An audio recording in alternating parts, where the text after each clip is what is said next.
Hi friends, P K daily current അഫെയറിലേക്ക് ഏവർക്കും സ്വാഗതം. സുഗതകുമാരി നവതി ആഘോഷ സമിതി ഏർപ്പെടുത്തിയ സുഗത നവതി പുരസ്കാരം ലഭിച്ചത് ആർക്കാണ്? പരിസ്ഥിതി പ്രവർത്തകനായ ശ്രീമൻ നാരായണനാണ് പുരസ്കാരം ലഭിച്ചത്. 5 ലക്ഷം രൂപയും ഫലകവും പ്രശസ്തി പത്രവും അടങ്ങുന്നതാണ് പുരസ്കാരം.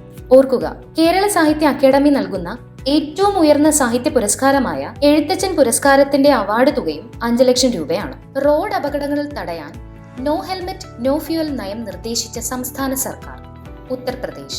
ഇന്ത്യയുടെ വടക്ക് കിഴക്കൻ മേഖലയിലെ പ്രകൃതിദത്ത റബ്ബറിന്റെ ഗുണനിലവാരം വർദ്ധിപ്പിക്കാൻ ലക്ഷ്യമിടുന്ന പദ്ധതി ഇൻറോഡ് പ്രോജക്ട്. ഇൻറോഡ് പ്രോജക്ടിന്റെ പൂർണ്ണരൂപം Indian natural rubber operations for assisted development. തദ്ദേശീയമായി DRDO വികസിപ്പിച്ച 3ാം തലമുറ ടാങ്ക് വേദ ഗൈഡഡ് മിസൈൽ ഏതാണ്? നാഗ് MK2. 2025 ജനുവരിയിൽ നടന്ന ദേശീയ വോളിബോൾ ചാമ്പ്യൻഷിപ്പിൽ ജേതാക്കളായത് കേരളം.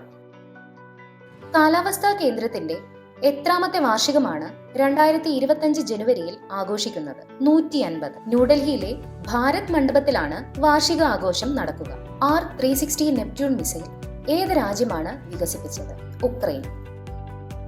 2026 കോമൺവെൽത്ത് പാർലമെന്ററി സമ്മേളനത്തിന് ആതിഥേയത്വം വഹിക്കുന്ന രാജ്യം ഇന്ത്യ. 28ാമത്തെ പാർലമെന്ററി സമ്മേളനമാണ് 2026 സംഘടിപ്പിക്കുന്നത്.